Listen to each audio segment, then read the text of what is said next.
Hello, everyone. Kark doobsnax today here with Kyriaos, world champion for formerly Black Hand? Question mark. I think that's up in the air as you all are on the hunt for maybe the next step in your pro gaming career here. But what we're going to be doing today is going through the world championship finals against Nouns Esports. For those of you that haven't tuned in, this is going to be a fun insider look. We're going to be talking to Kyriaos about how things were going on in the comms, some things that were going through in their mind as they were working through the different scenarios that were coming up, and of course, some of the picks and things like that that kind of came out of your big victory. So first, hopefully you're holding up all right tonight. Yeah, I'm doing pretty well. Thanks for the opportunity, doobsnax. Well, I appreciate it. Thanks for coming on. Okay, so you can see my screen. I can hear you. We're sharing the same screen. So let's just jump right in. Yeah. I've got Sure. the footage itself muted. So this is game one. We're going through the selection screen here, and no surprise, Slash is going in. But I think what Spraggles and I were getting kind of excited about is Book going on Cinderace, who we did seen Dragonite previously in the day, but ultimately they landed back on the old favorite. How did that decision come along for there? Yeah, I was actually kind of looking forward to that question. I think one of the most interesting things that kind of came up with our team in general is we generally want to play comfortable characters, right? We want to be flexible and kind of also understand, which Pokemon are like the best. But we also want to make sure that when we play the Pokemon, you really want to play the Pokemon, and it motivates you and it makes you want to perform really well. So we kind of thought of three main carry characters that would work for us for the entire tournament, and then build the entire team comp around the three main carry characters. So it would be Overlord and Serena is one of them, and then Jungle Book on the Cinderace the other, and then me on Venusaur would be the third kind of carry comp. That's kind of how we approached most of these games. So when we talked about pretty much IX, we would go with Overlord Serena. When we talk about Renaissance, we usually go with me Venusaur. But I think against Nouns Esports in particular, they play a lot of melee characters, really beefy characters. And so Cinderace kind of just rips through that. We played it in kind of scrims practice, and it seems like it worked really well against Nouns in particular. So we decided Cinderace would be a really good pick for this entire series. They don't really have a good answer for it. Well, it certainly bore some fruit, if that's a word for you here. But you yourself finding yourself on the tree, which is something you had kind of worked into late in the season, I believe, at the regional finals here. And you guys got a pretty good engage and a KO on the Han Edge there.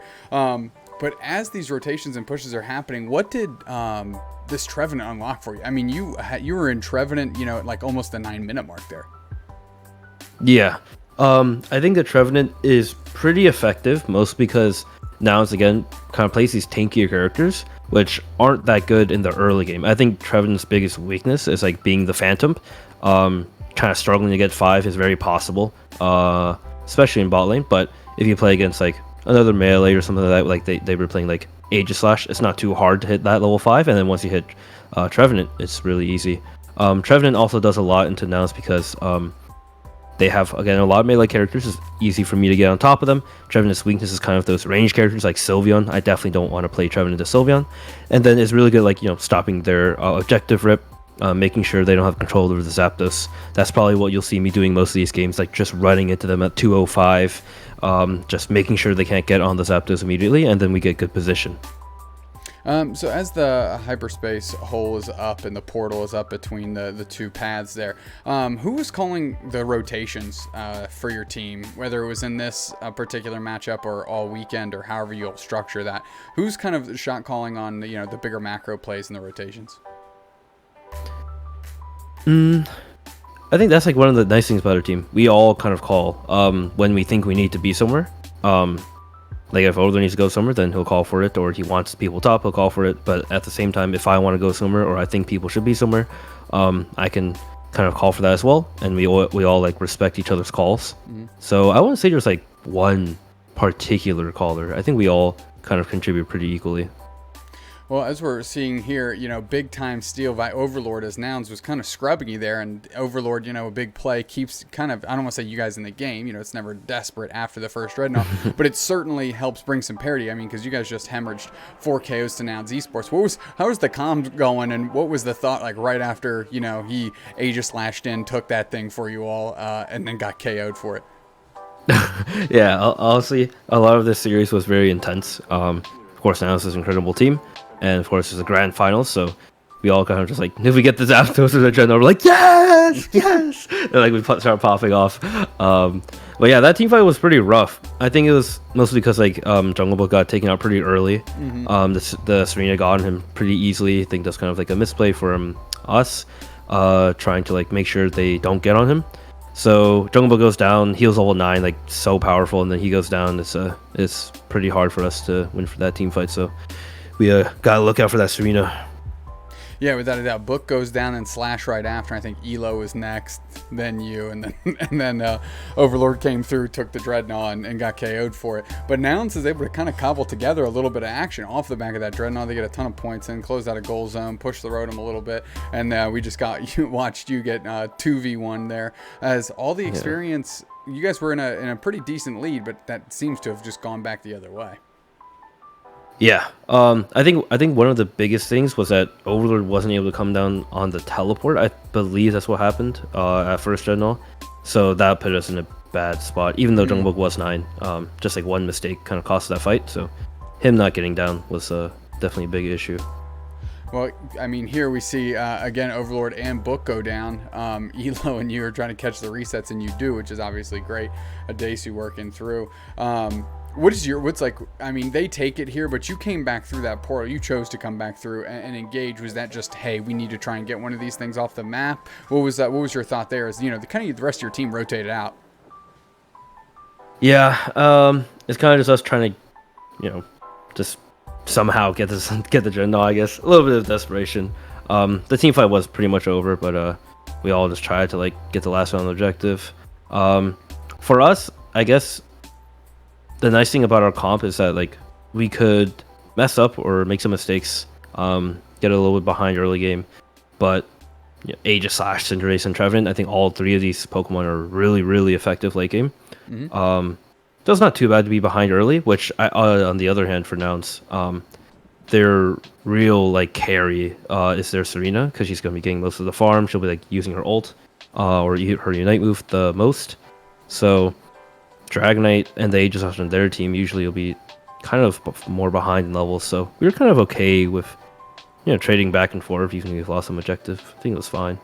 So when you saw Nouns Esports team loadout, Geese was on the slow bro, which is not something they had been using too much. I actually think they only used it in the losers finals to get up into grand finals. Was that something you'd think they'd go back to, or what was kind of, did it cause any adjustments on your end, seeing that Geese was on a slow bro, which is a pick that, most teams haven't been using?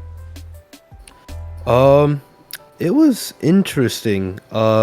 Personally,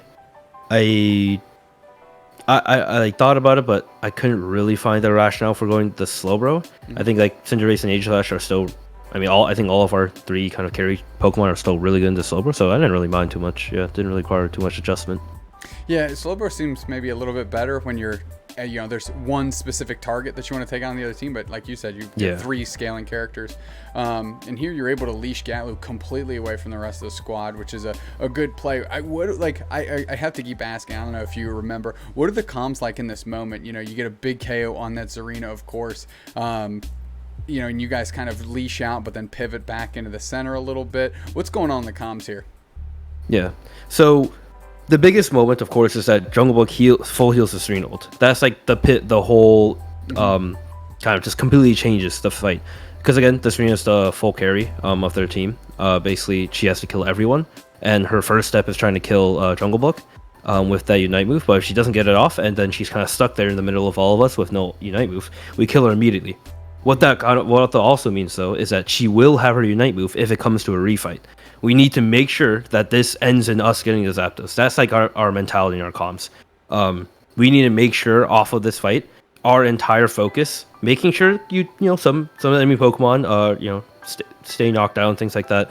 It's good, but the Zapdos must die by the end of this team fight. That's what we need to know. Because if we use our Unite moves here, and she comes back with her Serena ult, the Unite move, and then Nick or Jungle Book no longer has the full heal, we will lose.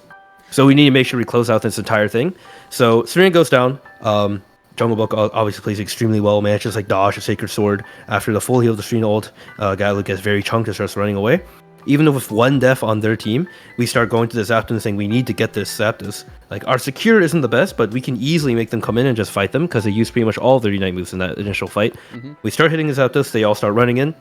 We get an easy turn onto Galu, he falls, and then Bruv right next to him also falls down, and then three of them taken out, and then we managed to get on Desu. Desu fell, and then it was just Red Maul trying to come from base, and then Giz trying to scald the Zapdos, but it was a 4v1 against the Scald. We just think they were going to get it, and we got it. Yeah, no, that makes a lot of sense. For those at home, you said full heal the Serena ult. Can you just quickly break down, for those that might not be in the know, what that means? Yeah, sure. So Serena's Unite move is she goes up, it's like kind of like a melee range. She has to be pretty close to her target to get it off, but she goes up and grabs someone and then tosses them up in the air and does a lot of damage to them. And then the important part about the Serena ult, which is why it's so deadly, is that when you Serena ult Unite someone, and then pick them up, kick them, and then put them back down, is that the enemy Blissey, or the Blissey on like the Serena target's team, can't Blissey ult that target who just got Serena ulted. Serena ult kind of like puts them in some weird state where you cannot cast ally spells on them. So that's why it's so deadly. Once Jungle Book gets Serena ulted, you can no longer use soft build on them. You can no longer use the Blissey ult on Blissey Unite on them. That's why it's so deadly. But what it can get countered by is any kind of CC immunity or crowd control immunity, safeguard, full heal, also cleanses and makes you invulnerable to any crowd control abilities for a couple seconds. So once you cast that, Serena's Unite move will get cancelled. She will no longer get a shield, and it'll go back to 90% or something like that. Beautiful. And of course, you get yourself, you executed on your game plan. You get yourselves a key game one win, definitely where you all wanted to be. As we're kind of transitioning here, and I'll speak to, actually, they just showed you on the screen. The energy you all had was a lot of fun to watch. I felt like there was some teams that were very cool, calm, and collected, which I get. Your focus level is extremely high. And I'm not saying you all weren't focused, but it was nice to see you all celebrate that win, be animated, be in the moment, and really speak to the brevity of the event. Did you all feel like, kind of popping off, having that energy was helping you all along through the day? Yeah, because the event is really long. The World Championship, basically, we got there at I think the second day we got there 8 a.m. or something like that, pretty early, to start off the entire day. And then by then, I think it was 5 or 6 p.m. When the grand final started. So long day of games, watching Unite. I think that can easily tire somebody. And so kind of keeping up that energy, getting focused on the next objective. And then even in the middle of the game, if we get a Zapdos or a Dreadnought, we get really excited. I think just focusing on turning your focus and energy to that next thing that's happening in the game definitely helps us kind of stay focused and make sure that our mental stays sharp for the next part of the game. So the next part of the game comes up, obviously that's game 2 here, and big changes, kind of wholesale changes on the side of Nouns Esports. And of course, you all don't see this screen, but you'll see that in the loadout. You see that Bruv is on Mime, Desu is on Blastoise, Giz back on Hoopa, Red Maw still sticking with this arena, of course, and Gatlu going onto the tree.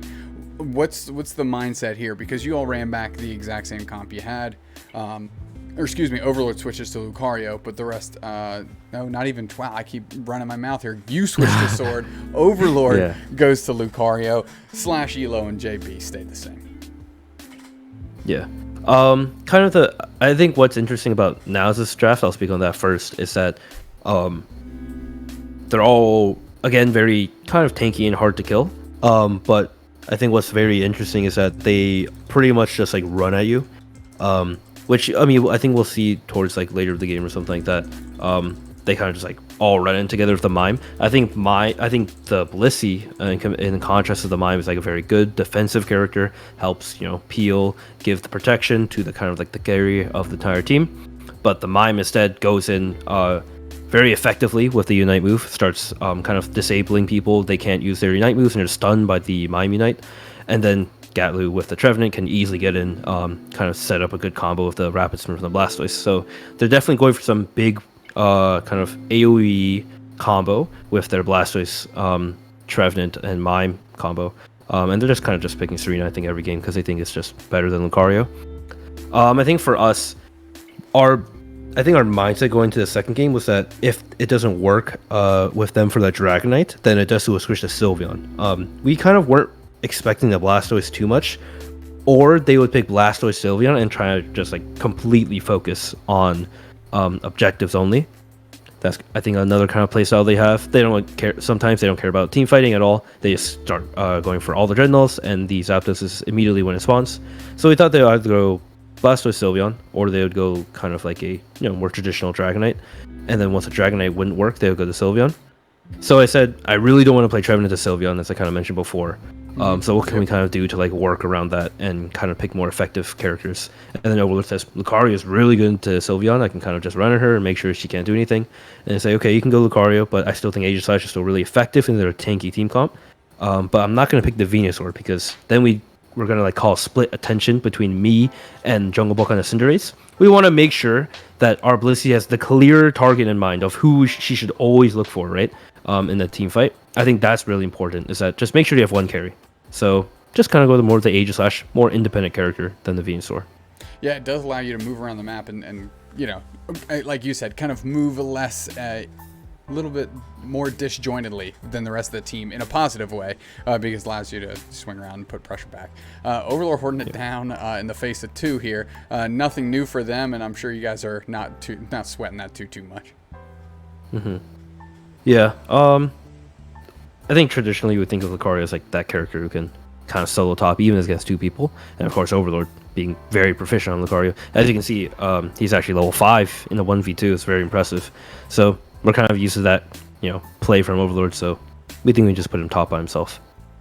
Yeah, absolutely. And I must say that Euro's rotations, ELO, just on point with sending you all across to all the different paths you need to be at. And it never seems like somebody's alone for too long unless you all have intentionally selected them to be. Yeah. So the only time people I think would be alone is like we would send 4 to one lane. The 4 characters that all go to one lane are like those characters that should get those scores in. I'm good with the Trevenant. Or the Aegislash because I go stacking items on both attack weight or AS Cookie on the Trevenant, and then just attack weight on Aegislash. And then Overlord would be in that lane as well, attack weight. Cinderace, you just want to get those scores in, even if it's not stacking. And then Hoopa is just doing a lot of damage, stunning, things like that. But Hoopa is like the more flexible pick. Once Hoopa kind of contributes enough to the bees that we win that interaction, Hoopa can just go straight back down and help Slash. And then Slash will be in that solo lane kind of for a while, 1v4-ish, it's okay. Let them score a little bit, get what bees you can, and just get out. That's kind of our mentality. I mean, credit to Slash right here. We're seeing it on the screen. I mean, they didn't get KO'd in the face of 4 people. I mean, they were holding it down. That goal zone still stands and actually gives enough time for the rest of the squad to pull through and really keep Nouns from getting too strong of a foothold in this bottom path. Yeah. Dreadnaught's here. You guys are rotating through. Great pressure. Geese is low, of course. Engaging. JB, level 9, always. Doesn't seem to miss that mark too often. Gobbles up 2 KOs. And you all have to be feeling really good about how this game has started, in the first 3 minutes and 25-ish seconds.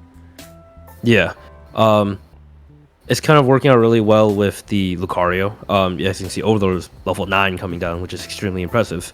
And I think kind of like the power of the extreme speed in the early game is really, really in contrast to Nouns' comp that kind of requires a lot of levels, and a Blastoise to Serena, the Trevenant. So Overlord got really fed, got really powerful, and then got us that first Dreadnought because he's level 9 to start.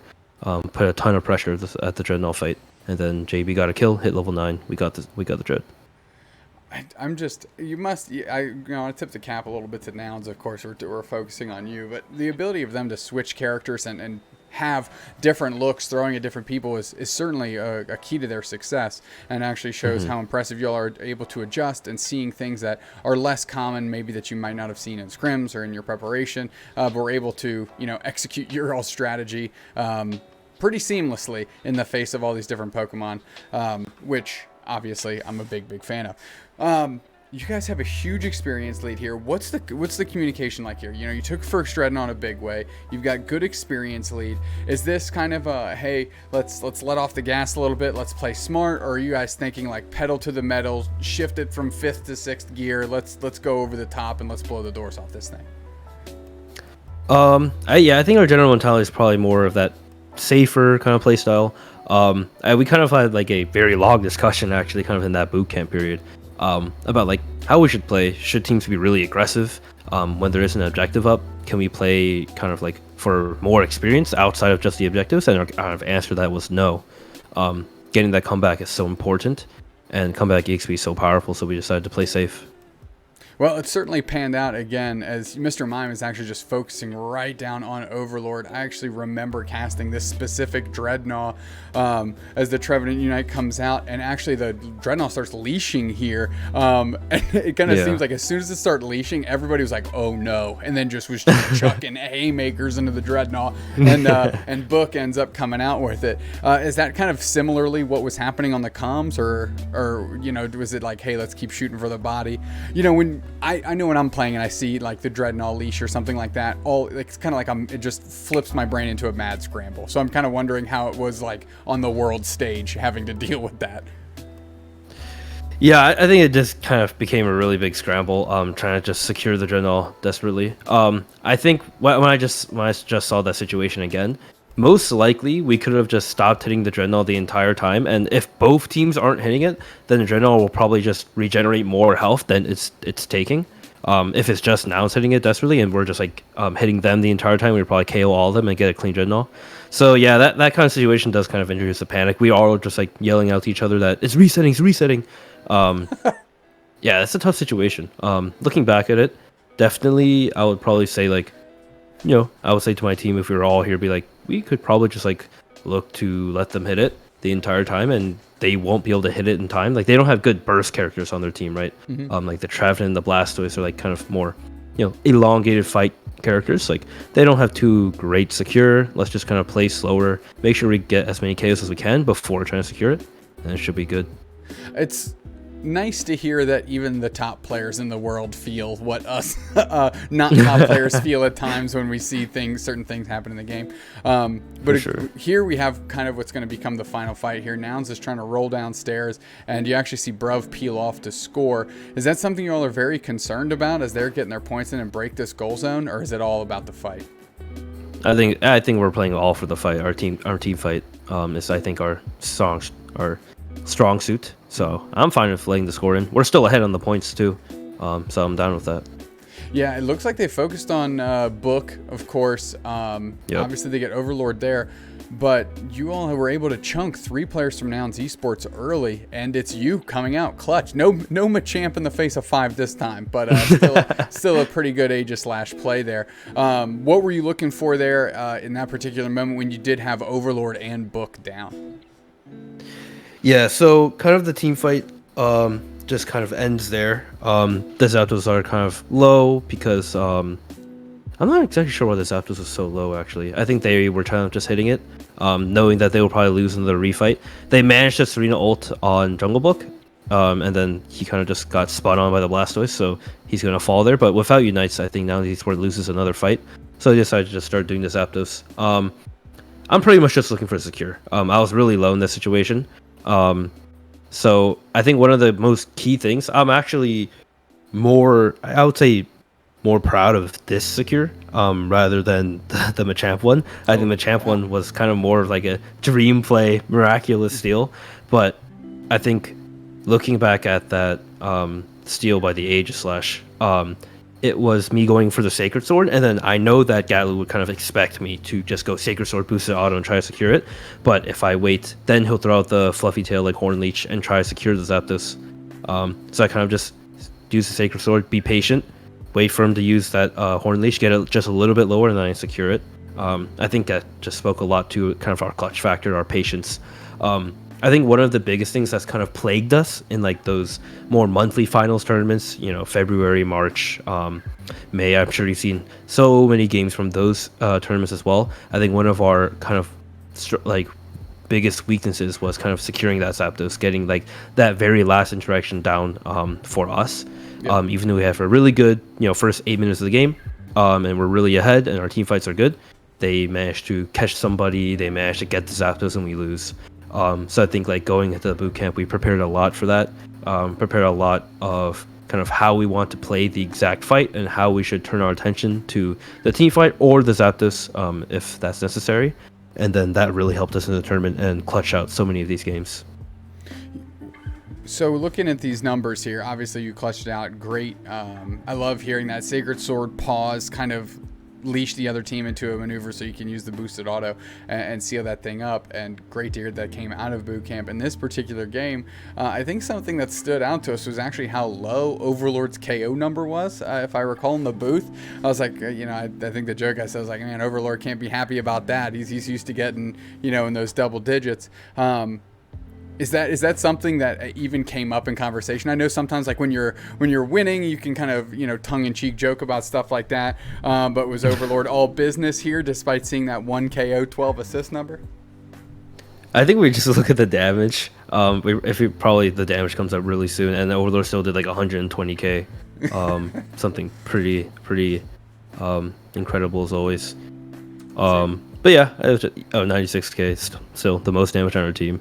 But yeah, I mean, he just did so much damage in the fight, even before Jungle Book hit somebody, and then he gets them all really low, and then makes us win the team fight pretty much. Well, cool as ice is old Blackhand here in this situation. We're not going to watch all these highlights. We just watched the game. We're going to fast forward a little bit. What is on your mind right now? You are literally 1 10-minute game of Pokemon UNITE away from being crowned the world champions. If you can just get it done. Love seeing Slash get a highlight because they were playing like an absolute beast all weekend long. But what's going through your minds here? We see a good little thumbs up from Slash. You can actually see like the happiness in his eyes past the mask a little bit. But what is going on over the comms right now? Yeah, I mean, our comms, if a World's comms video does come out, I think our comms would probably be the most full of yelling and like most excited. Definitely right after we win the game, we're like, 1 game away, we're 1 game away, and things like that. But yeah, I think the more kind of focus we get on like that outcome, I think the better we play. We just really lock in. I think kind of like during streaming or like ranked, just even scrim, something like that, kind of just play for more just like playing the game just for the sake of playing. But I think the more games we win, like the more momentum we have, and the more clear our mindset is. If we lose a game or something like that, it could kind of affect us, and something like that could affect anyone, especially in like just a best of 3. I think that does affect a lot of teams just losing that first game. It's really hard to come back from a 0-1 deficit. So kind of winning game 1 into game 2, I think it'll be really hard for even a team like Nouns to kind of come back from a 0-2 deficit, loser side of bracket. That's like such a daunting task. You think about it's like, oh, I gotta win 6 games to come back from this, and all these dudes win 1. It's like, it just seems demoralizing. Yeah. Well, I can certainly sympathize. Nothing I'd be too excited to having to tackle, specifically with how well you all were playing. I just paused here on the loadout screen because Adesu goes back to Sylveon, a character that they kind of popularized in the AOS Cup a little bit, really brought that over to the West from the East. And of course, you said, I don't want to play Tree into Sylveon. You kind of predicted that they might go to Sylveon in game 2, so you stayed away from the Tree in game 2. You end up blocking it in here, and of course, they have Sylveon. What's going through your mind specifically as the person that's on Tree, knowing, hey, this isn't the character I want to be playing into, not right now, not at the World Championships? Yeah, I didn't expect the Sylveon, I'm not gonna lie. I thought they would kind of go back to, I think the thing we expected the most was Dragonite, and then Gatlu go Greedent, and they would kind of just play a lot of kind of more objective game. I think they are really good at kind of securing those objectives, but I was kind of surprised they kind of go more of like, more team fight AoE. They were kind of going for a lot of team fights against us. which is really interesting. I think they're really good at getting objectives, and I think our team fight is really strong. So I thought they would kind of go for that kind of play style. So I was surprised that they kind of go back to Serena and like Sylveon Blastoise.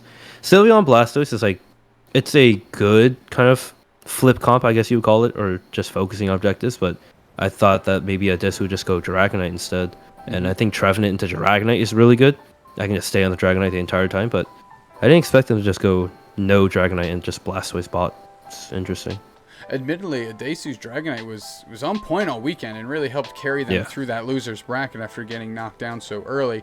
And I think we were kind of surprised in the booth as well to see them not go back to that, specifically in this moment right now, right? You're on the brink. And side note to that, because you mentioned Gatlu on Greedon, the other flip of the script is kind of like, look, if this is our last game at the Pokemon Unite World Championships, let's just play the characters that we love the most and are going to have the most fun with and can, you know, really maybe push the limits on. And I didn't really see Nouns Esports pivot to that either. So really puts you all in a fortuitous spot here, despite the Sylveon on Trevenant. Everything else seems to line up for you all. Yeah, for sure. Yeah, it's just like interesting to see these kind of different picks. I mean, the early game goes pretty well for them, and they score and then Red Mall Serena really early. So it's not that it's not working. It was just like, yeah, I mean, it just kind of speaks to, you know, now it's being really flexible. I think that's also one of the things that I kind of said in response to the question of like, why do we think that your team kind of came out on top? I think being flexible and having like the most comps, being ready for the most stuff is really good. So I think they kind of had this a little bit of preparation for us, especially if we trying to keep going the Trevenant comp. So I mean, it does work out really well for them in the early game, it looks like. Yeah, absolutely. I mean, they are leaning into the early game very well. I mean, of course, we all know that's one of the things about Sylveon is it power spikes to level 4 and allows for those kind of high impact, high octane plays early in the game. However, it does get outscaled, and that's something you mentioned back about game 1 is like, look, we just think our end game's better, you know, when you have Pokemon like Trevenant and things like that in the mix. JB, you know, obviously playing Cinderace.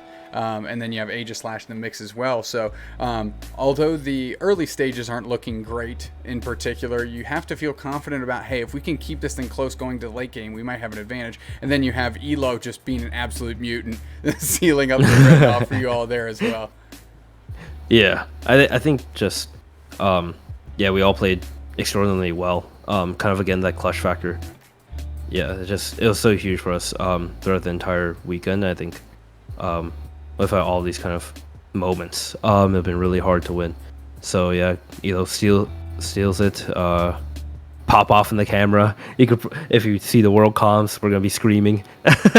So yeah, we're okay with, like, you know, giving up some of the early game. I think kind of making a comp that, you know, inevitably even the best teams will kind of make a mistake, get caught, hand over some EXP, but if we manage to get to that late game, and then we see again, I think Jungle Book this time, if Flame charges the Serena ult. When you Flame charge Cinderace, you're actually unstoppable. So I think he Flame charges Serena ult, and then we get a huge play off of that. So another really big moment from us. I must say, you know, there's lessons to be learned just on Jungle Book Cinderace studying here. A character that a lot of people shied away from, and Book was not afraid to pick it up. But in Jungle Book's inflexibility, you have the flexibility of yourself and Overlord that were jumping on different characters, whatever the team called for. As we're talking through the 5-minute mark here of the third game, what do you think led you to become that flexible player? Because you mentioned Venusaur before. I've seen your Venusaur. It's absolutely nasty. You've seen your Aegislash, you know, clutch factor as well. And of course, Trevenant 2 games here in the World Championship Finals. What leads you to be able to have kind of such a deeper pool of characters like that? Is that something you focused on in boot camp? Like, hey, I want to make sure I have as many Pokemon in the pocket as I can, or what's the thought there? Yeah. I do think that we talked a lot in boot camp about, you know, flexibility, kind of having all these options available to us. Because, like, I think one of the main things is, you know, we tend to think of, like, you know, certain, you know, top 3 Pokemon maybe, or top 4, top 5, all these Pokemon that I think were really good in just all the games. But I think personally my just belief going to the game, I think my teammates shared this as well, is that no matter how good we think a single comp is, like Serena, for example, I think was like kind of like that godsend for a lot of teams. They just kind of focused on that comp and built all around Serena, and that was basically their entire plan. I think for us is saying, okay, they have a Serena, but there's always an answer for it, even if we think it's like unbelievably good and we think it's the top Pokemon by far. There's always an answer to it. So I think kind of focusing on that and broadening our minds to like what will really be effective helps a lot. And I think us playing a lot of different roles as well, being able to kind of play those roles in ranked as well and kind of figure out how the game works, not just within our own role but the others, helps us think a lot about different Pokemon. Like we talked about Cramorant, we talked about even like Espeon, we talked about Garchomp, we talked about all these different kind of Pokemon that we think could be really good. We settled on a couple few, the Aegislash, Trevenant. But yeah, just thinking a lot about the game, and kind of just hypothesizing in the head what would actually be really effective here. Like, how would we kind of make that happen? And then, we just bring that up, a random conversation. We're just having breakfast or something. We're just like, hey, this could be good, I think. And then we just talk about it. I think that's what I really like a lot about our team as well. It's just like we're really open to just discussion, conversations about what's going on. Is there, as the fight is breaking out here, what ends up being the final Zapdos fight of the Pokemon UNITE World Championships? I mean, you guys are working through, nobody's really getting caught out except for Red Maw, who's caught mad deep. And then once you all collapse on him, it almost felt like Nouns Esports just kind of folded like laundry.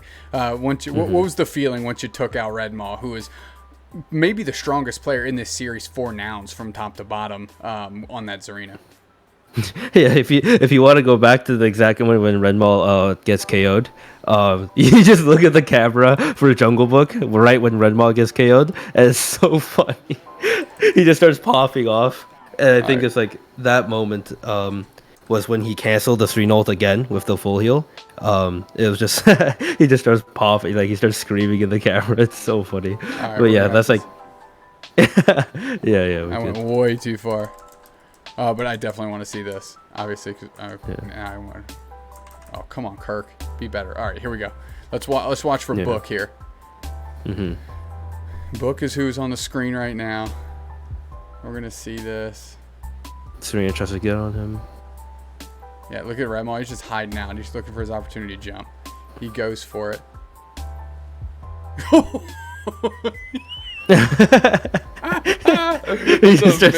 He yells so loud that he opens his mouth so loud to yell, you actually see his mask come down halfway through his face. And I mean that's I mean, in the booth, like that was like the tides turning. Once Red Maw went down, it was almost like it was a snuffing out of a candle here. You guys collapse on Zapdos. I can see you just melt as you guys take Zapdos. You guys know you're on the brink of winning the World Championships here. 1 minute away. You just got to do the easy part, which is run up to goal zones and hit the X button. How fast? Like, what is your heart rate at right now as you guys are getting it done out here? Oh yeah, I just start like leaning forward, like, oh, this is it. Like, this is it. We can make it happen just right here, right? Yeah, I mean, I never competed at worlds level, of course. And some experience of competing in like some different games, but of course never to this extent. I always thought a lot beforehand about how it would feel to win the entire thing, and always kind of like the end thought. Right after I kind of like end that, like fantasizing just like about winning the entire thing. It's like, oh, just got focused, bro. Like, I don't know if it's actually gonna happen. When we actually kind of realize that it'll happen, we're just like so ecstatic and kind of thrilled in the moment. We just start all popping off, start screaming. Yeah. I mean, I love the energy, like the classic shot of you throwing your hands in the air, which is now, I believe, your Twitter profile picture, which is just like a legendary caption. Good on Nouns Esports. You guys are collapsing. Elo comes in with his ridiculous like button-up shirt on. Not sure what the look is there, but good on them. They're getting it done. Whatever keeps them warm for those hyperspace holes. You are elated. Walk us through just these last few moments, and I'm not going to wait for the footage to pop up, but tell me how it felt to actually accept the trophy. Hi, Hello. Check. Yeah. All Yeah, right. the Bluetooth just like disconnected for a while, and it's like, yeah, the only way I could even fix it, I think, is restarting the computer. So I just went to cabled. Well, I appreciate it because we were literally on my last question for this. So, Yeah, sorry about that. no worries. We got a whole other thing we're doing after this too, right? Just we're Mm-hmm. spending a lot of time together. So, For sure. I'm gonna play this screen again. But the last question I had for you, of course, you're elated about the win. Obviously, we're gonna see some highlights this game 3. But how did it feel receiving that trophy? A very unique question that only a few can answer. How did it feel to actually have the hardware in your hand? Yeah, it's like it was an unbelievable feeling, right? I had been, thinking about winning for so long. Wanted to compete at the world's level when I first heard about the entire circuit, and I think that kind of working all that time to make like kind of getting that win, all that preparation, all that effort, all that discussion, it just led to like the most ecstatic feeling I probably have ever felt in playing the game, for sure. In any game, of course. Just knowing that like we brought the whole thing home, especially for everybody in like the Unite communities, made us so proud to kind of be representing them at the World's Championship. So yeah, it was incredible. Well, an incredibly well-earned, hard-fought, and deserved big W for NA, putting us on top in the world, and at least one team battler out there. So shout out to you. You've got the open floor as we're literally looking at my face on the screen here. But shout outs and plugs before we cut loose. And round out this wrap up of the World Championship Finals. Yeah. Everybody can find me at Kyriaos on Twitch, Kyriaos_Unite, or you can probably just search up Kyriaos on Twitter. YouTube should just be Kyriaos. Instagram is also Kyriaos7. Yeah, Kyriaos7. That's why I saw the name on the back for the jersey is Kyriaos7. And yeah, that should be it. Thank you so much. I really appreciate you taking the time to break down the Pokémon UNITE World Championship Finals. Of course, you yourself is a world champion. You are on the best team in the world until the next season and next World Championship tells us different if you even look forward to relinquish that title. But on behalf of Unite Mikes and myself, they're Kyriaos, I'm doobsnax, and we'll catch you next time. Thank you very much.